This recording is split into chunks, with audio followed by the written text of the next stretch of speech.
আসসালামু আলাইকুম। শুরু করছি আমি পদ্মজা উপন্যাসের শেষ পর্বের দ্বিতীয় অংশ। 2009 সাল। দেখতে দেখতে কেটে গেল 13টি বছর। পদ্মজা দরজা খুলে বারান্দায় দাঁড়ালো। সঙ্গে সঙ্গে পাহাড়ি কুয়াশা হাড় কাঁপানো শীত নিয়ে জড়িয়ে ধরে তাকে। পদ্মজা 2 হাতে চাদর টেনে ধরল। যতদূর চোখ যায় কেবল সবুজের হাতছানি। চা বাগানের সারি সারি টিলা, আঁকাবাঁকা পাহাড়ি পথ আর ঘন সবুজ অরণ্য। আল্লাহ তাআলার সৃষ্টি কত সুন্দর। রংহীন ধূসর কুয়াশাও চা বাগানের সৌন্দর্য আড়াল করতে পারল না। কুয়াশার জন্য যেন অন্যরকম সুন্দর লাগছে। এই অপরূপ সৌন্দর্য যে কাউকে আকৃষ্ট করতে সক্ষম। তবে বৃষ্টিস্নাত পাহাড়ি সৌন্দর্য সবচেয়ে বেশি সুন্দর। পদ্মজা 2 পা তুলে বেতের চেয়ারে বসল। তার মুখ শুষ্ক। আজ তার প্রাণের চেয়েও প্রিয়তমর মৃত্যুবার্ষিকী। প্রিয়তম মারা গিয়েও যেন সর্বত্র বিছিয়ে রেখে গেছে ভালোবাসার ডালপালা। পদ্মজা সময় অসময়ে কারণে অকারণে বারবার সেই ডালপালার বেড়াজালে আটকে পড়ে। নিজেকে বড় নিঃস্ব মনে হয়। পদ্মজা তার হাতের লাল খামটি থেকে 2টো চিঠি বের করল। সে প্রতিদিন এই চিঠি দুটো পড়ে দিন শুরু করে। যতক্ষণ পরে মনে হয় যেন আমিরের সাথে কথা বলছে। তার একদম পাশ ঘেঁষে ফিসফিসিয়ে আমির বলছে, পদ্মবতী, ভালোবাসি। পদ্মজা চিঠি দুটিতে প্রথমে চুমু দিল। তারপর একটি চিঠির ভাঁজ খুলল। শুরুতে কোনো সম্বোধন নেই। অদ্ভুত একখানা চিঠি। চিঠিও বলা যায় না। 1 পৃষ্ঠায় লেখা এক রাজা রানীর গল্প। পদ্মজা পড়া শুরু করল। এক ছিল দুষ্টু রাজা। নারী আর টাকার প্রতি ছিল তার চরম আসক্তি। যে নারী একবার তার বিছানায় যেত, তার পরের দিন সে লাশ হয়ে নদীতে ভেসে যেত। রাজা এক নারীকে দ্বিতীয়বার ছুঁতে পছন্দ করত না। কিন্তু সমাজে ছিল রাজার বেশ নামডাক, সবার চোখের মণি। খুন করা ছিল তার নিত্যদিনের সঙ্গী। তার কালো হাতের ছোঁয়ায় বিসর্জন হয়েছে শত শত নারী। প্রতিটি বিসর্জন রাজার জন্য ছিল তৃপ্তিকর। নারী ব্যবসায় লাভবান হয়ে গড়ে তুলে প্রাসাদের পর প্রাসাদ। একদিন চাচাতো ভাইয়ের সাথে বাজি ধরে হেরে গেল রাজা। শর্তমতে ভাইয়ের জন্য এক রাজকন্যাকে অপহরণ করতে যায়। সেদিন ছিল বৃষ্টি। সন্ধ্যার আগ মুহূর্ত। রাজকন্যার প্রাসাদে সেদিন কেউ ছিল না। রাজা এক কামরায় ওত পেতে থাকে। রাজকন্যা আসলেই তাকে তার কালো হাতে অপবিত্র করে দিবে। কামরায় ছিল ঈষৎ আলো। অনেকক্ষণ অপেক্ষার পর সেই কাঙ্ক্ষিত মুহূর্ত আসে। রাজকন্যার পা পড়ে কামরায়। রাজকন্যা রাজাকে দেখে চমকে যায়, ভয় পেয়ে যায়। কাপা স্বরে প্রশ্ন করে, কে আপনি? খালি বাড়িতে কেন ঢুকেছেন? সেই কণ্ঠ যে কোনো কণ্ঠ ছিল না, ধনুকের ছোড়া তীর ছিল। রাজার বুক ছিঁড়ে সেই তীর ঢুকে পড়ে। রিনঝিনে গলা রাজকন্যাকে দেখতে রাজা আগুন জ্বালায়। আগুনের হলুদ আলোয় রাজকন্যার অপরূপ মায়াবী সুন্দর মুখশ্রী দেখে রাজা মুগ্ধ হয়ে যায়। তার পা দুটো থমকে যায়। রাজকন্যা যেন এক গোলাপের বাগান, যার সুগন্ধে ছড়িয়ে পড়ে রাজার কালো অন্তরে। রাজা নেশাগ্রস্তের মতো উচ্চারণ করল নিজের নাম। নাম শুনেও রাজকন্যার ভয় কমল না। পালিয়ে গেল অন্য কামরায়। রাজা কিছুতেই ভুলতে পারছিল না রাজকন্যার মুখ। তার চেনা পৃথিবী চুরমার হয়ে যায়। রাজকন্যার কামরার সামনে দাঁড়িয়ে থাকে মুহূর্তের পর মুহূর্ত। সেদিনই ঘটে গেল দুর্ঘটনা। রাজ্যবাসী শূন্য প্রাসাদে দুষ্ট রাজা ও মিষ্টি রাজকন্যাকে একসঙ্গে দেখে ফেলল। রাজকন্যার গায়ে লেগে গেল কলঙ্ক। কয়েকজন অমানুষ রাজকন্যাকে নোংরা ভাষায় হেনস্থা করল। সেই দৃশ্য দেখে রাজার বুকে রক্তক্ষরণ শুরু হয়। সে নিজ প্রাসাদে ফিরে এক দণ্ড শান্তিও পেল না। তার চাচাতো ভাইকে তাৎক্ষণিক আদেশ করল, যারা রাজকন্যাকে তাদের মুখ দিয়ে অপমান করেছে তাদের যেন জিহ্বা ছিঁড়ে ফেলা হয়। যে হাত দিয়ে রাজকন্যাকে ছুঁয়েছে সে হাত যেন কেটে দেওয়া হয়। যে চোখ দিয়ে রাজকন্যাকে লোলুপ দৃষ্টিতে দেখেছে সে চোখ যেন উপড়ে ফেলা হয়। ভোর রাতে দুষ্ট রাজা খবর পেল রাজকন্যার মাতা সেই অমানুষদের হত্যা করেছে। এতে রাজা খুশি হলেও রাজকন্যার মাতাকে নিয়ে একটা চাপা ভয় কাজ করে। কিন্তু বেশিক্ষণ রাজকন্যার মাতাকে নিয়ে ভাবল না। রাজকন্যাকে যে ভোলা যাচ্ছে না, তাকে যে করেই হোক পেতে হবে, নয়তো জীবন বৃথা। রাজা তার পিতাকে আদেশ করল, মায়াবতী রাজকন্যাকে তার চাই চাই, নয়তো সে বাঁচবে না, এই পৃথিবীর তোলপাড় করে দেবে। রাজার পাগলামি দেখে অবাক তার পরিবার। সালিশ বসে। সালিশে সেই দুষ্টু রাজা রাজকন্যার মাতার তীক্ষ্ণ দৃষ্টি থেকে রেহাই পেয়ে জিতে নিল রাজকন্যাকে। তিনি এক কথায় রাজকন্যাকে দিতে রাজি হলেন। আনন্দে রাজার বুকে উথাল ঢেউ শুরু হয়। কি অসহ্য সুখময় যন্ত্রণা! রাজা এর আগে এত খুশি হয়েছে নাকি জানা নেই। যথাসময়ে তাদের বিয়ে হলো। রাজকন্যা রাজার রানী হলো। নাম তার পদ্মবতী। ফুলের মতো পবিত্র সে, সদ্যজাত শিশুর মতোই নিষ্পাপ। রাজা ভুলে গেল নারী সঙ্গের কথা, ভুলে গেল তার রাজত্বের কথা। তার ধ্যান জ্ঞান সীমাবদ্ধ হয়ে গেল পদ্মবতীতে। পদ্মবতীর এক একটা কদম রাজার বুকে ঢেউ তোলে। পদ্মবতীর প্রতিটি নিঃশ্বাস থেকে যেন ফুল ঝরে পড়ে। পদ্মবতীর পায়ে চুমু দেওয়ার সময় রাজার চিৎকার করে বলতে ইচ্ছে করে, পদ্মবতী আমার রানী, আমি কাটা বিছানো বাগানে শুয়ে থাকি, তুমি আমার বুকে হেঁটে বেড়াও। ধীরে ধীরে রাজা উপলব্ধি করতে পারল তার পদ্মবতী পবিত্র, এতই পবিত্র যে সে কখনো অন্যায়ের সাথে আপোষ করবে না। এই পবিত্রতা রাজাকে আরো আকৃষ্ট করে ফেলল। সেই সাথে রাজা ভয় পেল, তার কালো অন্তরের খবর যদি পদ্মবতী জেনে যায় তখন কি হবে? কেলেঙ্কারি হয়ে যাবে। ধরে বেঁধে রাখা গেল পদ্মবতীর ভালোবাসা থেকে বঞ্চিত হয়ে যাবে। এই বিচ্ছেদ সহ্য করার ক্ষমতা তার হবে না, নির্ঘাত মরে যাবে। যে ভালোবাসা নিজ ইচ্ছায় তাকে বিমুগ্ধ করে তোলে, সেই ভালোবাসা জোর করে সে কখনো নিতে পারবে না। রাজা তার পাপ লুকিয়ে রাখতে মিথ্যা কথা বলা ও মিথ্যা অভিনয় করা শুরু করল। পদ্মবতীর থেকে সহানুভূতি আর বিশ্বাস অর্জন করতে গল্প বানালো। তার পাপের মহলে নিরাপত্তা বাড়িয়ে দিল। প্রয়োজনে সে পৃথিবীর প্রতিটি মানব সন্তানকে খুন করতে প্রস্তুত, তাও তার পাপের জন্য পদ্মবতীকে হারাতে চায় না। যথাসম্ভব পদ্মবতীকে নিয়ে দুষ্টু রাজা অন্য রাজপ্রাসাদে চলে আসে। সেই প্রাসাদে রাজা আর তার পদ্মবতী ছাড়া কেউ নেই। ভালোবাসার সোহাগ ও খুনসুটিতে ভরে ওঠে তাদের ঘর। রাজার দৃষ্টি ডুবে যায় একজনেতে। কোনো নারী আর তাকে টানতে পারল না। প্রতিটি প্রহর পদ্মবতীকেই নতুন করে অনুভব করে। নারী আসক্তি চিরতরে তাকে ছেড়ে গেল, কিন্তু নারী ব্যবসা রয়েই গেল। সৎ পেশার অজুহাতে অসৎ পেশা জল জল করে তখনও জ্বলছিল। মাঝে মধ্যে রাজার ভয় হতো, পদ্মবতী সব জেনে যাবে না তো। রাজা সব রকম পট্টি বেঁধে দিল পদ্মবতীর চোখে। পদ্মবতী সেই পট্টিসমূহ ভেদ করে পৌঁছাতে পারল না গভীরে। ভালোবাসার বেড়াজালে আটকে রইল। বছর দেড়েক পর তাদের ঘর আলো করে এলো এক রাজকন্যা। রাজকন্যা ছিল মায়ের মতোই সুন্দর।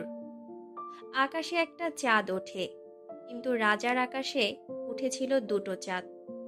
ছোট্ট রাজকন্যাকে দেখে রাজার বুক কেঁপে ওঠে।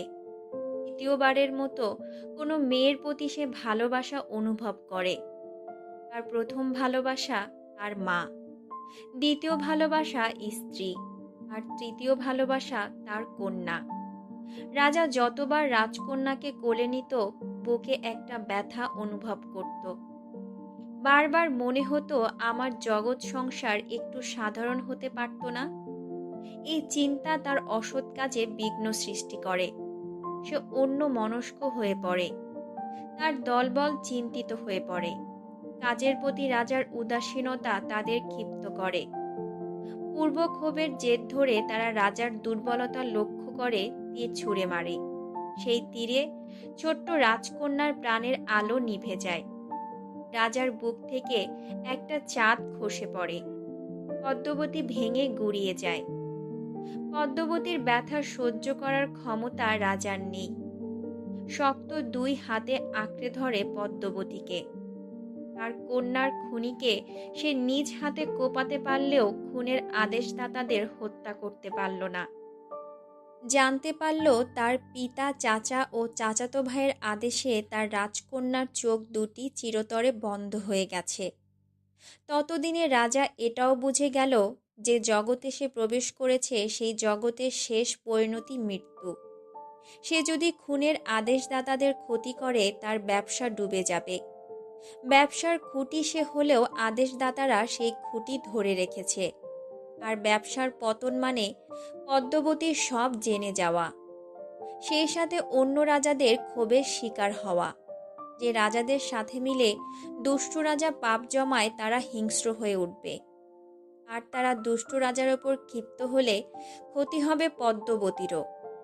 এতজনকে রুখতে যাওয়ার ক্ষমতা দুষ্ট রাজার নেই। আবার মাথার উপর আছে শাসকের আদালত। একমাত্র রাজার মৃত্যু পারে তার কন্যার খুনিদের ধ্বংস করতে। কিন্তু রাজা নিজেকে উৎসর্গ করতে চায় না। পদ্মবতীর সাথে সারা জীবন বাঁচতে চায়। তাই রাজা ধামাচাপা দিল রাজকন্যার ব্যথা। বাবা হিসেবে হেরে গেল, চুপসে গেল। অভিশাপ সেই রাজাকে, অভিশাপ। পদ্মজা চিঠির ওপর হাত বুলিয়ে দিল।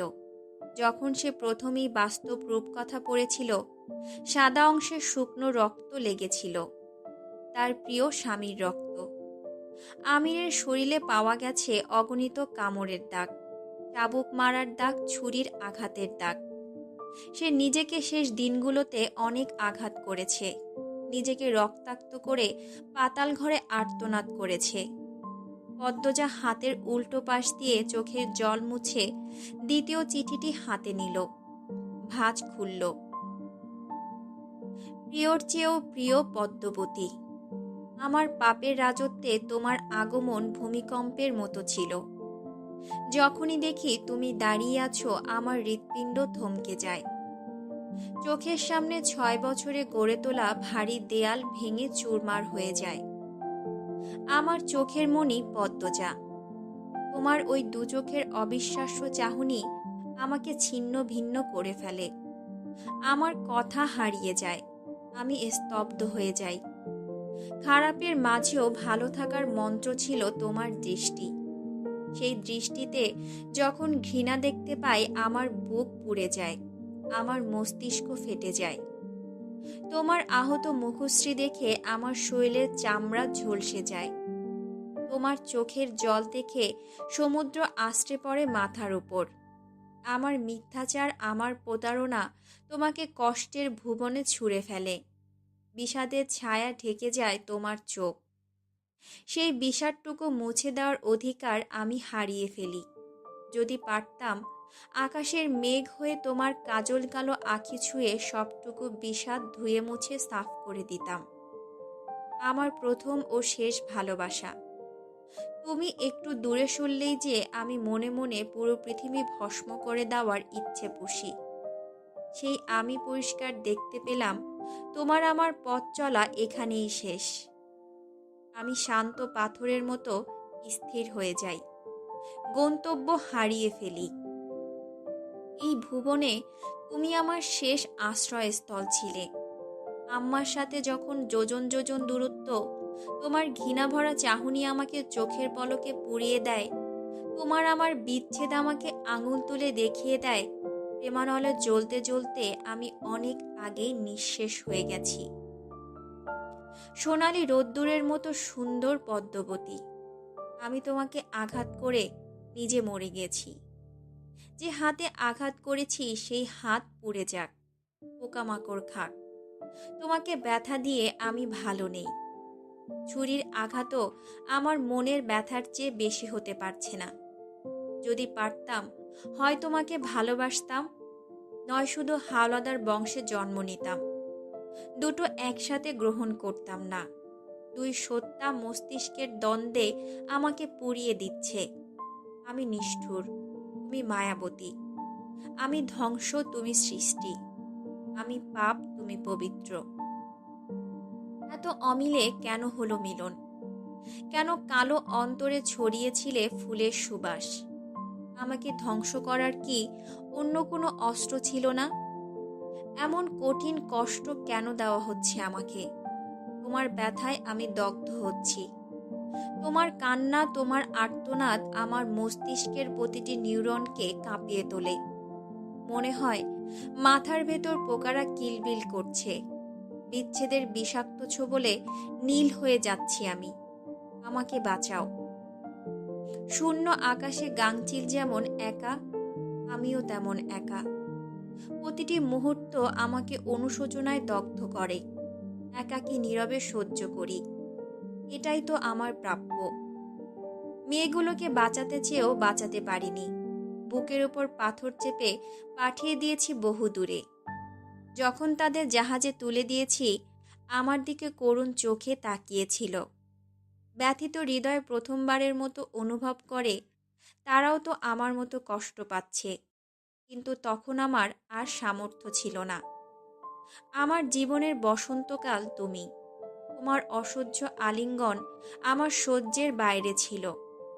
তোমার আর্তনাদ করে পালিয়ে যাওয়ার অনুরোধ করা আমার নিঃশ্বাস বন্ধ করে দেয়। সত্যি যদি পারতাম পালিয়ে যেতে, কিন্তু তা আর সম্ভব নয়। আমার আকাশ সমান পাপ আমার পিছু ছাড়বে না। আজীবন দৌড়াতে হবে, এক দণ্ড শান্তিও মিলবে না।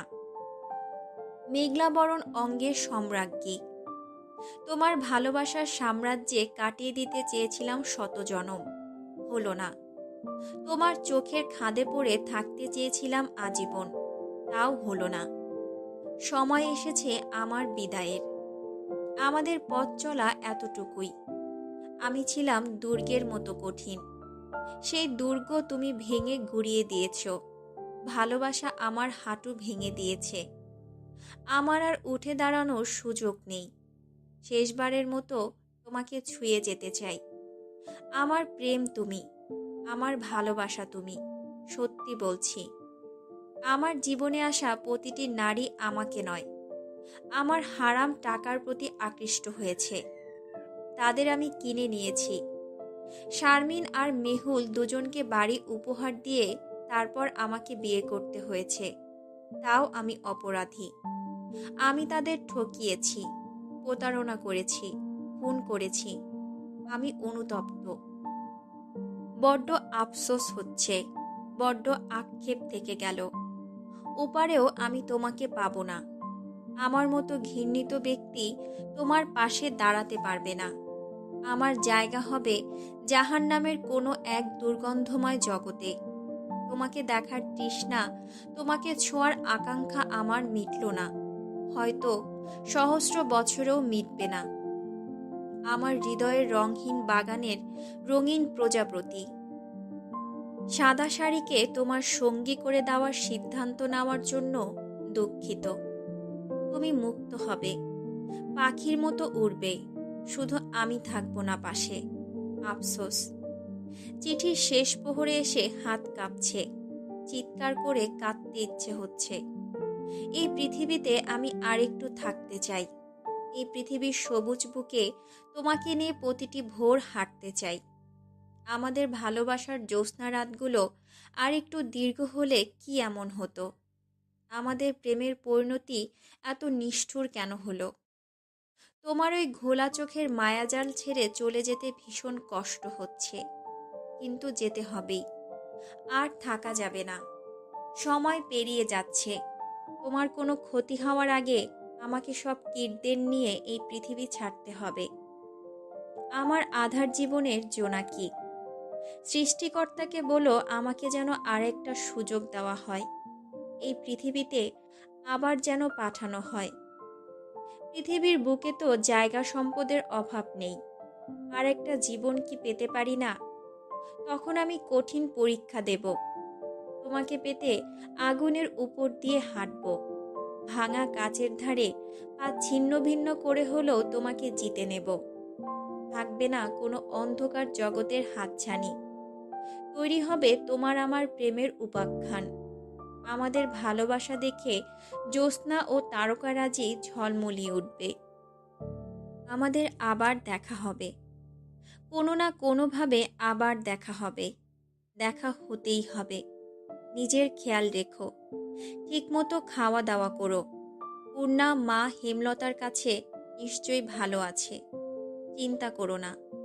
পারলাম না আরও কয়টা দিন তোমাকে আগলে রাখতে, ক্ষমা করো আমায়।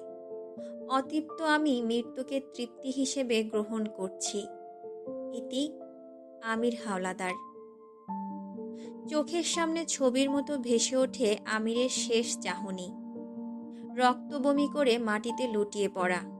ভেসে ওঠে সেই শিশি, যে শিশির ওপর বড় বড় করে লেখা ছিল পয়জন। পদ্মজা দুটো চিঠি বুকের সাথে জড়িয়ে ধরল, তারপর শূন্য আকাশে তাকিয়ে দীর্ঘশ্বাস ছাড়ল। এই চিঠি যেদিন প্রথম পড়ল, চিৎকার করে কেঁদেছে সে। সে আমিরকে খুন করে অনুতপ্ত নয়, সে কাঁদে ভাগ্যের নির্মম পরিহাসে। দরজায় ঠক ঠক শব্দ হচ্ছে। পদ্মজা দ্রুত চিঠি দুটো ভাঁজ করে খামের ভেতর রেখে দিল। গলার স্বর উঁচু করে বলল, বলো বুবু। দরজার ওপাশ থেকে লতিফার কণ্ঠস্বর ভেসে আসে, মাহবুব মাস্টার আইছে। পদ্মজা বলল, নাস্তা তৈরি করো, আমি আসছি। পদ্মজা চোখের পানি মুছে ঘরে আসলো। আয়নায় দেখল সে যে কেঁদেছে বোঝা যাচ্ছে নাকি, না বোঝা যাচ্ছে না। গায়ের শালটি রেখে আলনা থেকে আরেকটি কালো শাল নিয়ে ভালো করে মাথা ঢেকে নিল। তারপর দরজা খুলে বেরিয়ে আসে। বৈঠকখানার সামনে গিয়ে স্থির হয়ে দাঁড়ালো। মাহবুব মাস্টার বসে আছেন। তার বয়স 50-এর কাছাকাছি। তিনি অঙ্কের মাস্টার। পদ্মজার তিনি এক স্কুলের শিক্ষক, ভালো পড়ান। তার সামনে বসে আছে 3টি ছেলে মেয়ে। এই 3জনকে পড়ানোর জন্যই পদ্মজা মাহবুব মাস্টারকে ডেকেছে। মাহবুব মাস্টার 12 বছরের ছেলেটিকে আগে প্রশ্ন করলেন, তোমার নাম কি? ছেলেটি প্রবল উৎসাহ নিয়ে বলল, আমার নাম নুহাশ হাওলাদার। আর ওর নাম? মাহবুব নুহাশকে থামিয়ে দিলেন, বললেন, তুমি শুধু তোমার নাম বলো, অন্যজনেরটা বলতে বলিনি। কাটা থুতুনি, তোমার নাম কি? আমিরাতুন নেসা নুরি। নুরি অবাক হওয়ার ভান করে নিজের নাম বলল।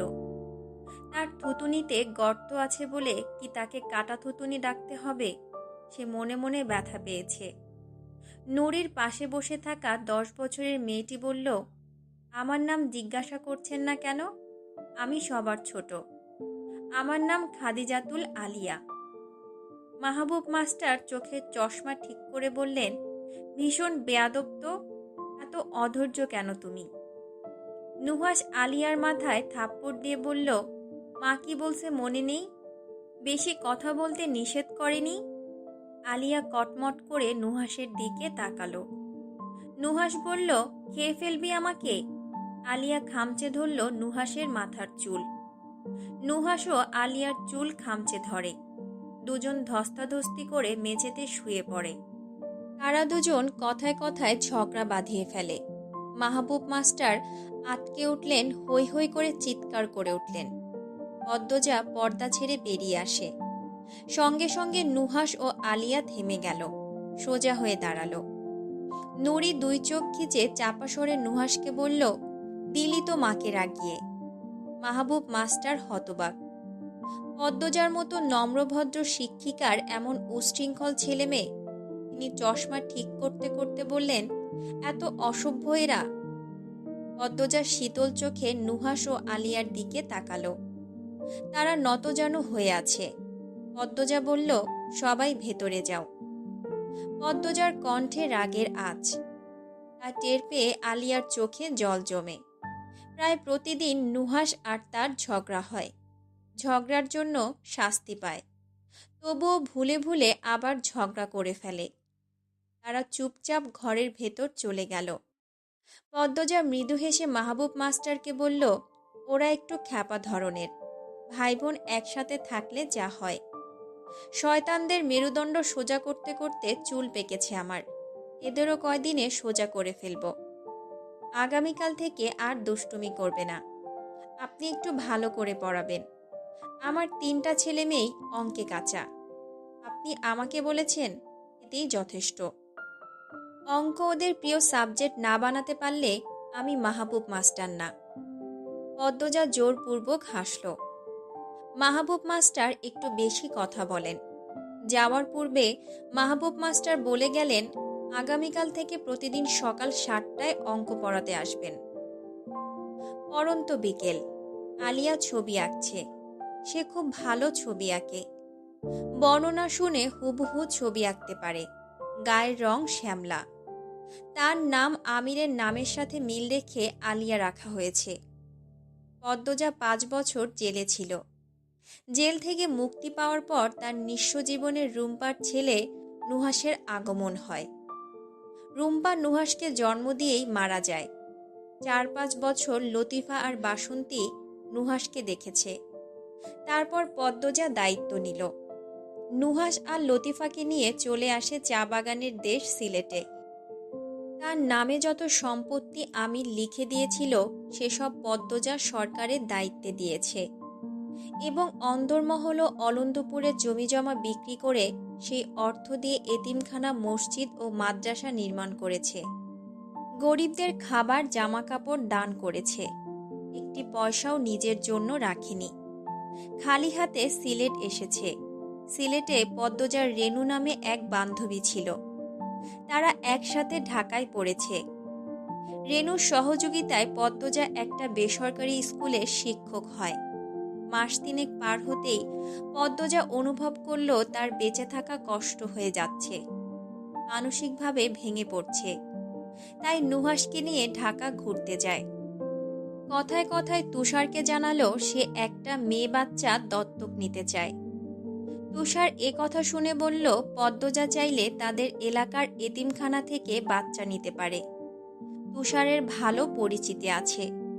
প্রতি মাসে সে তার বেতনের একাংশ এতিমখানায় দেয়। পদ্মজা কথাটি শুনে খুব খুশি হলো। তুষারের সাহায্যে এতিমখানা থেকে 2.5 বছরের এক শ্যামবর্ণের মেয়েকে দত্তক নিয়ে নিজের মেয়ে মনে করে বুকে জড়িয়ে নেয়। নাম দেয় খাদিজাতুল আলিয়া।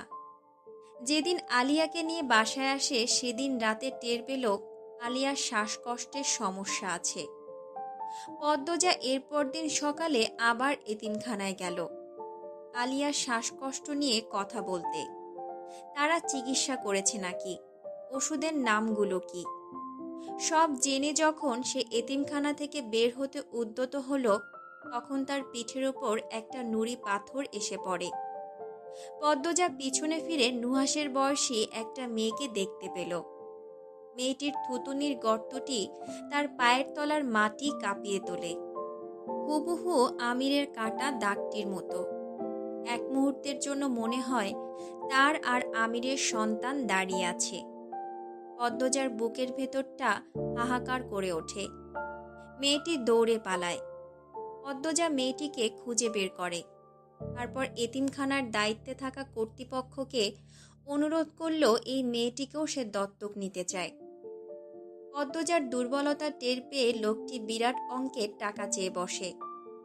পদ্মজা বাধ্য হয়ে আশা ছেড়ে দেয়। তবে যে কয়টা দিন ঢাকা ছিল নিজের অজান্তে বোরকা পরে বারবার এতিমখানার সামনে গিয়ে ঘুরঘুর করেছে। তারপর ফিরে আসে সিলেট। মাস 3 অনেক চেষ্টা করেও বাচ্চা মেয়েটির মুখ ভুলতে পারল না। তার বুকের ভেতর ছোট মেয়েটি যেন আলোড়ন সৃষ্টি করে দিয়েছে। পদ্মজা আবার ঢাকা গেল। নিচ থেকে তুষারকে বলল মেয়েটিকে আনার ব্যবস্থা করে দিতে। তুষার ও প্রেমা দুইজনই পদ্মজার অস্থিরতা গভীরভাবে টের পেল। তুষার দ্রুত সম্ভব মেয়েটিকে নিয়ে আসে। মেয়েটিকে হাতের কাছে পেয়ে পদ্মজা কেঁদে দেয়, খুশিতে শক্ত করে জড়িয়ে ধরে। নুরি পাথরের জন্য মেয়েটিকে পাওয়া বলে তার নাম দিল আমিরাতুন্নিসা নুরি। এই হলো পদ্মজার ৩ সন্তানের মা হওয়ার গল্প। সিলেটে তাকে অনেক সমস্যার মুখোমুখি হতে হয়েছে। সব সমস্যা পেরিয়ে আজ সে এক বেসরকারি স্কুলের সহকারী শিক্ষক। বিশাল চা বাগানের মধ্যস্থলে এক কোয়ার্টারে তারা থাকে। তাদের বাড়িটি একতলা। পদ্মজা রাতের রান্না করছে। আলিয়া ছবি আঁকার ফাঁকে ফাঁকে পদ্মজাকে দেখছে। নুহাস ভয়ে তাকাচ্ছেই না। পদ্মজা যখন রেগে যায় কথা বলা বন্ধ করে দেয়। আর পদ্মজা দূরত্বের রেখা টেনে দিলে তার ৩ ছেলে মেয়েদের মুখের হাসি মিলিয়ে যায়। নুরি আর চোখে পদ্মজাকে দেখে আলিয়াকে ফিসফিসিয়ে বলল, মা কষ্ট পেয়েছে। আলিয়ার চোখ থেকে জল বেরিয়ে আসে। সে কাঁদো কাঁদো স্বরে বলল, আমি মাকে কষ্ট দিতে চাইনি। নুহাস ব্যথিত স্বরে তাল মিলালো, আমিও চাইনি। আলিয়া চিৎকার করে উঠল, তোমার জন্য হয়েছে ভাইয়া, তুমি আমাকে রাগিয়েছ। নুরি ঠোঁটে এক আঙুল রেখে ইশারা করে চুপ হতে। আলিয়া দ্রুত এক হাতে নিজের মুখ চেপে ধরে। সে ভুলে আবার চিৎকার করে উঠেছে। নুহাস ঠোঁট টিপে হাসল। আলিয়া ভুল করলে তার ভালো লাগে। নুরি রান্নাঘরে গিয়ে পদ্মজাকে বলল, মা আমি সাহায্য করব? পদ্মজা বলল, না মা, আমি আর তোমার লুতু খালামণি আছি। বই পড়তে বলেছিলাম, পড়া হয়েছে? নুরি জিব্বা কামড়ে বলল, আল্লাহ, ভুলে গেছি মা। কতদিন বলেছি ছুটির দিন পাঠ্য বইয়ের বাইরে অন্য বই পড়তে, ভুলে গেলে চলবে? আমাদের ভালো অভ্যেস গড়ে তোলা উচিত। নুরি মিয়ে যাওয়া গলায় বলল, আর ভুলবো না। পদ্মজা নুরির দিকে তাকালো। সবেমাত্র বয়ঃসন্ধিকালে পা দিয়েছে মেয়েটা। তার ফর্সা সাধারণ মুখশ্রী থুতুনিতে থাকা খাঁচকাটা দাগটির জন্য অসাধারণ হয়ে উঠেছে। মাথার চুল কোকড়া, হাত পা চিকন চিকন। নুরি পদ্মজাকে এভাবে তাকাতে দেখে বিব্রত বোধ করল। পদ্মজা চোখে দৃষ্টি সরিয়ে বলল, বাদর দুটোকে গিয়ে বলো যদি আমার হাতে মার খেতে না চায়, উঁচু করে জায়নামাজে যেন বসে। এক্ষুনি মাগরিবের আজান পড়বে। নুরি মাথা নাড়িয়ে চুপচাপ দাঁড়িয়ে রইল। পদ্মজা চোখ ছোট করে বলল, কি হলো? মা, আমি নামাজ আদায় করতে পারবো না। পদ্মজা রেগে কিছু বলতে যাচ্ছিল। তখনই বুঝতে পারল নুরি কেন নামাজ আদায় করতে পারবে না। সে আমুদে স্বরে বলল, ও তাহলে আপনি এজন্যই আজ এত চুপচাপ? নুরি দাঁত বের করে হাসল। নুহাস আলিয়ার চেয়েও নুরি বেশি দুষ্ট, রাগ জেদ খুব বেশি। তবে পদ্মজার সামনে ভেজা বিড়াল, সে আর যাই করুক পদ্মজাকে কখনো কষ্ট দিতে চায় না, নিজের অজান্তেও না। রাতের খাবার পরিবেশন করার সময় লতিফা বলল, প্রান্ত কোন দিন আইব? কইছে আগামী মাসে আসবে। ভাবছি এইবার গ্রামে গিয়ে প্রান্তর বিয়ে দেব। জমি জমা নিয়েই সারাক্ষণ পড়ে থাকে, ধরে বেঁধে বিয়ে দিতে হবে। বউ কোন এলাকার আনবা? পদ্মজা হাসল, বলল প্রান্ত যাচায়। ধপাস করে কিছু একটা পড়ে। নুহাস আর আলিয়া আবার দুষ্টুমি শুরু করেছে। লতিফা বিরক্তি নিয়ে বলল, ওরা দিন দিন খালি শয়তান হইতাছে। শয়তান বলতে মানা করেছি। আল্লাহর রহমতে আমার ছেলে মেয়েরা আমার গর্ব হবে, আমি টের পাই। পদ্মজা এই ৩ বাদর ছেলে মেয়ের মুখে অলৌকিক কি দেখেছে লতিফার জানা নেই। শুধু এইটুকু জানে এরা ৩ জন যেখানে যায় সেই জায়গায় তাণ্ডব শুরু হয়ে যায়। লতিফা জোর গলায় বলল, দেহ পদ্মজা, আমি কিন্তু হুদাই কইতাছি না, দিন দিন আরো বিগড়ে যাইব। পদ্মজা লতিফার কথা পাত্তা দিল না। সে খাবার পরিবেশন শেষে ঘরে চলে যায়। একদিন নুহাস ও আলিয়াকে রাগ দেখিয়ে চলতে হবে। নুহাস খাবার খেতে এসে বলল, লুতু খালামণি, মা খাবে না? লতিফা বলল, না, খাইব না। তোমরা দুইটায় যেমন মাস্টারের সামনে পদ্মর মুখ কালা করছো, পদ্ম খাইব কেন? এ গুস্সা করছে। আলিয়া পদ্মজার ঘরের দরজার দিকে তাকিয়ে বলল, তাহলে আমরাও খাবো না। নুরি বলল, তাহলে আরো বেশি রাগ করবে, আরো বেশি কষ্ট পাবে। মনে ব্যথা নিয়ে মুখ গুমট করে তারা দুজন খেলো। খাওয়া দাওয়া শেষ করে তিনজন ঘরে গিয়ে শুয়ে পড়ে। পদ্মজা প্রতিদিন ঘুমাবার পূর্বে তাদের গল্প বলে। গত 1 মাস ধরে পদ্মজা একটা গল্প বলছে। গল্পটা এক দুষ্টু রাজা ও এক মিষ্টি রানীর। ভালোবাসা সত্ত্বেও রানী রাজাকে খুন করে। তারপর রানীর কারাদণ্ড হয়। কারাদণ্ড হওয়ার পর কখন মুক্তি পেল, পরের জীবনটা কিভাবে কাটল, বলল না পদ্মজা। সেটা জানার জন্য 3টি ছেলে মেয়ে উদ্গ্রীব হয়ে আছে। পদ্মজা বলেছিল আজ বলবে, কিন্তু বলার সুযোগই পেল না। নুহাস ও আলিয়া রাগিয়ে দিল। নুরি দরজা লাগিয়ে নুহাস ও আলিয়াকে ডাকল। একত্রে বসার পর নুরি বলল, আজ বাবার মৃত্যুবার্ষিকী, তাই কিছু বলার দরকার নেই। কাল সকালে তোরা দুজন মায়ের পা ধরে ফেলবি। নুরি কথা শেষ করে হাততালি দিল, যেন সব সমস্যা শেষ। নুহাস ভ্রুকুচকে বলল, মা পা ধরে ক্ষমা চাওয়া পছন্দ করে না। নুরির হাসি মিলিয়ে গেল। আলিয়া বলল, পেয়েছি, আমরা সব বই পড়ে শেষ করে ফেলব, মা খুশি হবে। বছর পার হয়ে যাবে, মা 1 বছর রেগে থাকবে, বলল নুরি। তারা ঘণ্টাখানেক আলোচনা করল। কোনো পরিকল্পনাই চূড়ান্ত হলো না। একজনের পছন্দ হয় তো অন্যজনের হয় না। হুট করে তারা পদ্মজার গলার স্বর শুনতে পেল। পদ্মজা লতিফাকে বলছে, লুতুবুবু, বাড়ির বড় বিড়ালদের বলে দাও তাদের ফিসফিসানি শোনা যাচ্ছে। নুহাস, নুরি ও আলিয়া দ্রুত লেপ মুড়ি দিয়ে শুয়ে পড়ে। পদ্মজা মাঝরাতে নিজের ঘর থেকে বের হয়। লতিফা জেগেছিল, তাহাজ্জুদ নামাজ আদায় করছে। পদ্মজার সংস্পর্শে এসে তার মুখের আঞ্চলিক ভাষা ছাড়া সব পাল্টে গেছে। রিনুকে বিয়ে দিয়েই সে পদ্মজার সঙ্গী হয়েছে। লতিফা জায়নামাজ ছেড়ে উঠতেই পদ্মজা বলল, আমি বের হচ্ছি। আমাকে না পেয়ে ওরা যেন বের না হয়। আশেপাশের অবস্থা ভালো না। পাশের এলাকায় পরপর 2টো লাশ পাওয়া গেছে। এখানে আবার কোন চক্রান্ত চলছে কে জানে। দরজা বন্ধ করে রেখো। তুমি যাইও না পদ্ম। পদ্মজা শুনল না। প্রথমে ছেলে মেয়েদের ঘরে গেল। নুরি ও আলিয়া এক বিছানায় ঘুমাচ্ছে, আর নুহাস পাশের বিছানায়। পদ্মজা ঘুমন্ত 3 ছেলে মেয়ের কপালে চুমু দিয়ে আলতো করে মুখ ছুঁয়ে দিল। এই 3টে ফুটফুটে ছেলে মেয়েকে সে ভীষণ ভালোবাসে। তাদের জন্য পদ্মজা নিজের জীবন কোরবান দিতেও প্রস্তুত। জীবনে যতটুকু আনন্দ আছে তার পুরোটা অবদান নুরি, নুহাস আর আলিয়ার।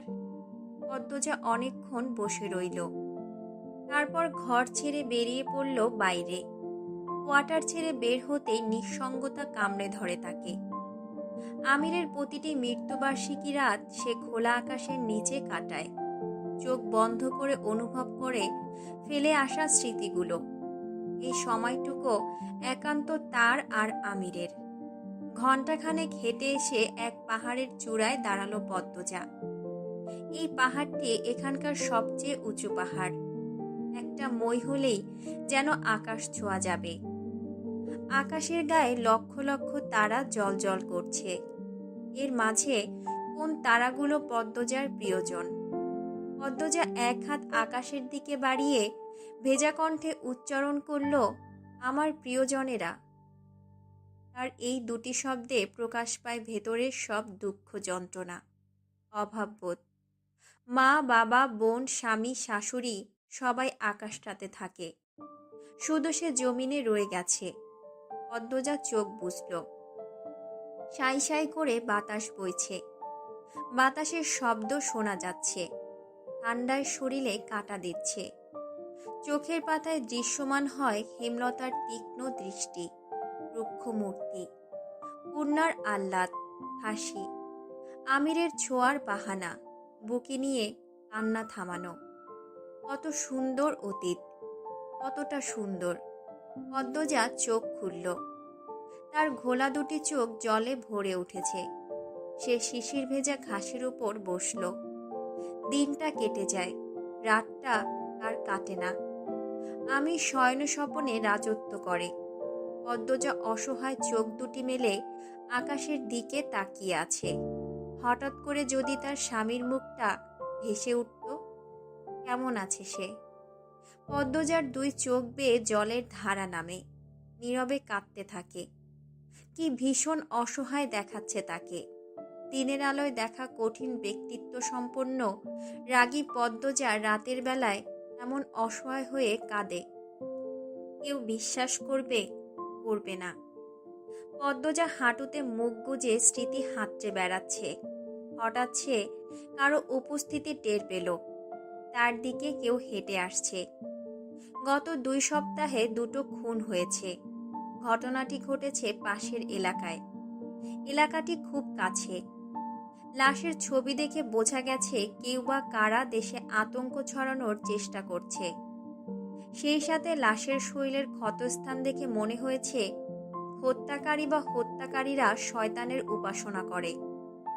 পদ্মজার মস্তিষ্ক সক্রিয় হয়।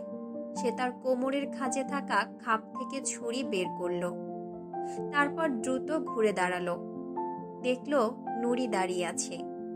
তার পরনে কালো বোরকা। নুরিকে দেখে পদ্মজা অবাক হয়। সেকেন্ড কয়েকের মধ্যে অবাকের ছাপটা মুখ থেকে সরেও গেল। নুরি প্রায় সময় তাকে অনুসরণ করে। সে পদ্মজাকে একা ছাড়তে নারাজ। পদ্মজা ঘাসের উপর বসতে বসতে বলল, পিছু নিতে না করেছিলাম। নুরি কিছু বলল না। পদ্মজাও চুপ রইল। নুরি ঘাড় ঘুরিয়ে পিছনে তাকালো। নুহাস ও আলিয়া দূরে দাঁড়িয়ে আছে। তাদের চেয়েও দূরে দাঁড়িয়ে আছে লতিফা। লতিফা নুরিদের আটকানোর চেষ্টা করেছে, কিন্তু বাদরদের সে আটকে রাখতে পারল না। পারে তো তারা লতিফার হাত পা বেঁধে ফেলে। নুরি সাবধানে ডাকলো, মা। পদ্মজা দূরে চোখ রেখে নির্বিকার কণ্ঠে বলল, বলো, বাবার জন্য কাঁদছিলে? পদ্মজা নিরুত্তর। নুরি সময় নিয়ে দ্বিধা ভরে জিজ্ঞাসা করল, দুষ্টু রাজাটা বাবা, আর মিষ্টি রানীটা তুমি, তাই না আম্মা? পদ্মজা চমকে তাকালো। অপলকভাবে তাকিয়েই রইল। নুরি কি করে জানল তাদেরকে বলা গল্পটি তাদেরই মায়ের গল্প? নুরিকে দেখলে মনে হয় না সে যে পদ্মজা ও আমির হাওলাদারের নিজের মেয়ে নয়। নুরির চোখের দৃষ্টি ঈগলের মতো, যেমন চঞ্চল তেমন সাহস। সে ক্ষোভ নিয়ন্ত্রণ করতে পারে না। আশেপাশে যা কিছুই ঘটুক, সর্বপ্রথম তার চোখে ধরা পড়ে। পদ্মজা নুরির প্রশ্ন এড়িয়ে চুপচাপ বসে রইল। নুরি সংকোচ নিয়ে বলল, মা, তুমি সোয়েটার পরনি, ঠান্ডা লাগবে। পদ্মজা খাপে ছুরি রেখে বলল, নুহাস আর আলিয়াও এসেছে। নুরি মাথা ঝাঁকালো। পদ্মজা নুরিকে নিয়ে নিচে নেমে আসে। নুহাস ও আলিয়ার সামনে এসে তিনজনের উদ্দেশ্যে বলল, সাহসী সঠিক সময়ে হতে বলেছি। এই রাতের বেলা ঝুঁকি নিয়ে মায়ের পিছু নিতে নয়। লতিফা এগিয়ে এসে বলল, তোমারে লইয়া হেরা চিন্তায় আসিল। খুনটুন যে হইল গত সপ্তাহে, ইল্লাইগা। পদ্মজা ভুরু উঁচিয়ে বলল, তাহলে ওরা আমাকে বিপদের হাত থেকে বাঁচাতে এসেছে? নুরি, নুহাস ও আলিয়া ভয়ে একজন আরেকজনের দিকে চাওয়াচাই করল। পদ্মজা হেসে তিনজনকে 2 হাতে জড়িয়ে ধরে বলল, আমার সাহসী বাচ্চারা। কিন্তু এত রাতে আসা একদম ঠিক হয়নি। হ্যাঁ, আমারও ঠিক হয়নি। আমরা কেউই আর ভুল করব না, ঠিক আছে? তিনজন সমস্বরে বলল, ঠিক আছে মা। পদ্মজা তার ছেলে মেয়েদের নিয়ে পাহাড় ছেড়ে সমতলে নামে। পথে আলিয়া বলল, মা, একটা কথা বলবো? পদ্মজা আদরে স্বরে বলল, বলো বাবা। মজনু স্যার রূপকথা দিদিকে কিছু বলেছে মনে হয়। পদ্মজার কপালে চিন্তার ভাঁজ পড়ে। মজনু তার স্কুলেরই একজন শিক্ষক। নবম ও দশম শ্রেণীর ছাত্রীদের বাংলা পড়ায়। তার নামে অনেক অভিযোগ আছে। ছাত্রীদের হ্যারাস করে, শরীরে বিভিন্ন অজুহাতে হাত দেয়। বিয়ে করেছে 2টি। অনেক মেয়ে মজনুর জন্য স্কুলে আসা ছেড়ে দিয়েছে। তারা কিছু বলতেও পারে না, সইতেও পারে না। মাস 6 আগে স্কুলের এক মেয়ে দাবি করেছে সে গর্ভবতী। মজনু তাকে ভয় দেখিয়ে অনেকবার শারীরিক সম্পর্ক করেছে। মজনু অস্বীকার করে। উল্টো সমাজে মেয়েটির বদনাম হয়। তাকে আর স্কুলে দেখা যায়নি। পদ্মজার সত্যতা নিশ্চিত করার জন্য মেয়েটিকে খুঁজেছে, কিন্তু পেল না। তার পরিবারকেও পেল না। মজনু পদ্মজার সাথে ঘেঁষার চেষ্টাও করেছে অনেকবার। চরিত্রহীন লম্পট পুরুষ সে। পদ্মজা কর্তৃপক্ষের কাছে অভিযোগ পাঠিয়েছিল, লাভ হয়নি। মজনু সিলেটের এমপি সুহিন আলমের শালা, এজন্যই পদ্মজার অভিযোগ গ্রহণযোগ্য হয়নি। এমনকি সেই মেয়েটির পরিবার নাকি মামলা করেছিল, সেই মামলাও ধামাচাপা পড়ে যায় সুহিন আলমের ক্ষমতার কাছে। তাই মজনুর নাম উঠতেই পদ্মজা বিচলিত হয়ে ওঠে। বলল, কেন এমন মনে হলো? নুরি মাথা নিচু করে বলল, রূপকথা দিদিকে ডেকেছিল মনে হয়। অনেকক্ষণ পর দিদি দ্বিতীয় ভবন থেকে বের হয়। তখন দিদি কাঁদছিল। দিদির চুল ঢোকার সময় খোপা ছিল, বের হওয়ার সময় এলোমেলো ছিল। আলিয়া বলল, আমি আর নুরি আপা রূপকথা দিদিকে টিফিন টাইমে জাম গাছের পিছনে দাঁড়িয়ে কাঁদতে দেখেছি মা। পদ্মজা তাদের মেয়েদের আশ্বস্ত করল, বলল সব ঠিক হয়ে যাবে। সারা রাত পদ্মজা এ নিয়ে ভেবেছে। মজনুকে আর সহ্য করা যায় না।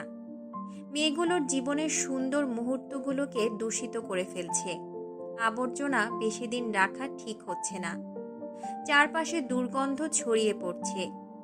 পরদিনই স্কুলে গিয়ে পদ্মজা রূপকথাকে ডেকে পাঠালো। রূপকথা হিন্দু ধর্মাবলম্বী, খুব সুন্দর মেয়ে।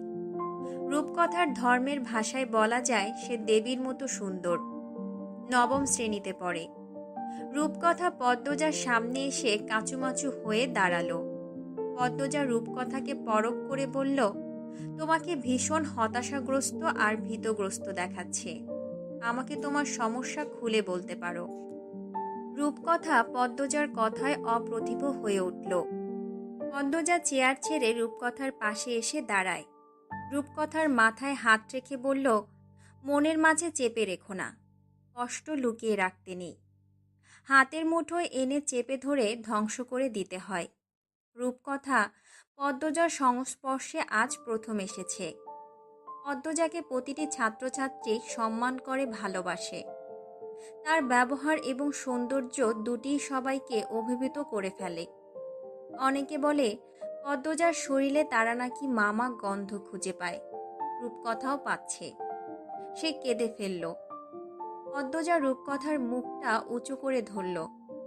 বড় বড় আঁখি তার, লাল টুকটুকে গাল, জোড়া ভ্রু। এমন সুন্দর মেয়ে কাঁদতে পারে? পদ্মজা বলল, মজনু স্যার কি বলেছে তোমাকে? আমাকে বলো। রূপকথা অনেক কষ্টে কান্না আটকে বলল, আমার মা বাবা নেই, জ্যাঠা জ্যাঠামির কাছে থাকি। ঠাম্মার কথায় জ্যাঠা আমাকে পড়াচ্ছে। দিঘিপাড়ার সতেন্দ্রবাবু আমাকে বিয়ে করতে চেয়েছেন। জ্যাঠা বলেছে পরীক্ষায় যদি ফেল করি আমাকে বিয়ে দিয়ে দিবে। পদ্মজা জানতে চাইল, সতেন্দ্রবাবু মানে দিঘিপাড়ার মোড়ের মধু ব্যবসায়ী? হুঁ। উনি তো তোমার দাদার বয়সী। আর যেহেতু তোমার জ্যাঠা বলেছে ফেল করলে বিয়ে দিয়ে দিবে, তাহলে পাশ করার চেষ্টা করো। রূপকথার কান্না বাড়ল। পদ্মজা বুঝতে পারল এখানে আরও ঘটনা আছে। সে কোমল কণ্ঠে বলল, লক্ষ্মী মেয়ে, সবটা বলো আমাকে। রূপকথা বলল, মজনু স্যার বলেছেন ওনার সাথে প্রেম না করলে আমাকে ফেল করিয়ে দিবেন। ওনার সাথে যেন প্রেম করি। আমি ভয় পেয়ে যাই। আমি জানি না প্রেম কিভাবে করে। উনি যখন আমাকে ডাকেন আমি যাই। আমাকে অনেক কষ্ট দেয়, শরীরে হাত দেয়। আমার ভালো লাগে না, রাতে ঘুমাতে পারি না। ঠাম্মাকে বলেছি, ঠাম্মা বলেছে স্যার যা বলে শুনতে। তাহলে বেশি মার্ক পাবো। স্যার গত পরশু আমাকে বলেছে আমি আজ যেন স্যারের সাথে ঘুরতে যাই। রূপকথা কাঁপছে, হেঁচকি তুলে কাঁদছে। অনাথ মেয়েটা, মা বাবার আদর ছাড়া বড় হয়েছে। আপন দাদির সমস্যা শুনে বলেছে স্যার যা বলে শুনতে, এতে নাকি বেশি মার্ক পাবে। কেমন মানসিকতা! আজ ঘুরতে গিয়ে জানোয়ারটা মেয়েটার কত বড় ক্ষতি করে ফেলবে কে জানে। মজনু সেই অভাগী মেয়েটিকেও কি এভাবে ভয় দেখিয়েছে? পদ্মজা রূপকথাকে বুকের সাথে চেপে ধরে। পদ্মজার গায়ের মিষ্টি ঘ্রাণে রূপকথা ডুবে যায়। মনে হচ্ছে সে তার মাকে জড়িয়ে ধরেছে। তার কান্নার বেগ বাড়ে। পদ্মজা রূপকথার মাথায় হাত বুলিয়ে বলল, এই ব্যাপারে আর কাউকে কিছু বলো না, আজ বাড়ি চলে যাও। স্কুল ছুটির পর পদ্মজা মজনুর পিছু নেয়। মজনু তার বাসায় না গিয়ে সিলেট বোরহানউদ্দিন মাজারের পাশের এলাকায় গেল। পদ্মজাও সেখানে গেল। মজনু বারবার হাতের ঘড়ি দেখছে। বোঝা যাচ্ছে সে কারোর জন্য অপেক্ষা করছে। পদ্মজা একটা সাদা বিল্ডিংয়ের পিছনে দাঁড়িয়ে থাকে। প্রায় 40 মিনিট পর তাদের স্কুলের জামা পরা একটা মেয়ে মজনুর সাথে দেখা করতে আসে।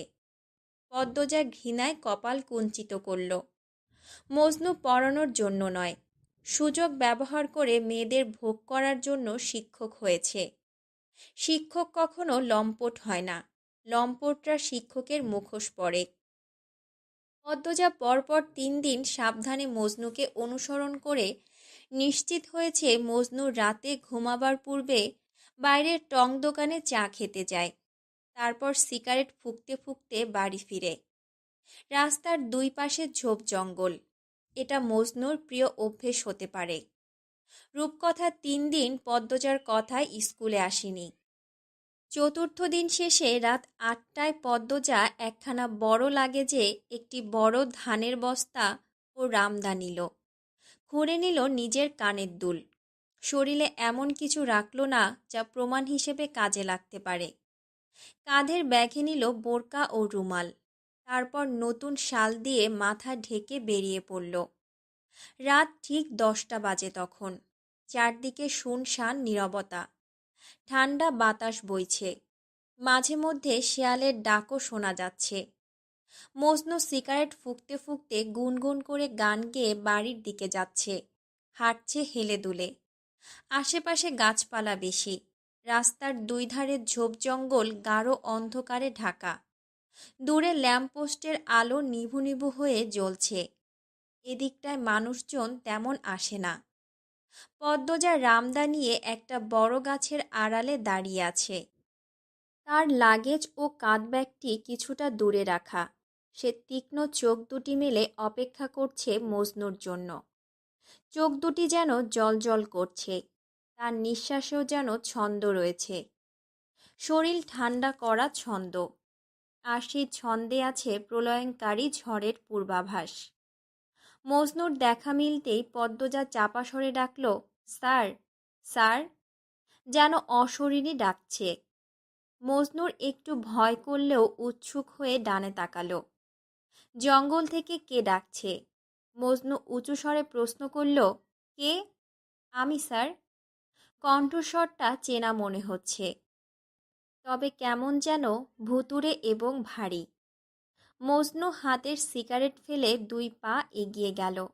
বলল, আমিটা কে? আমি পদ্মজা।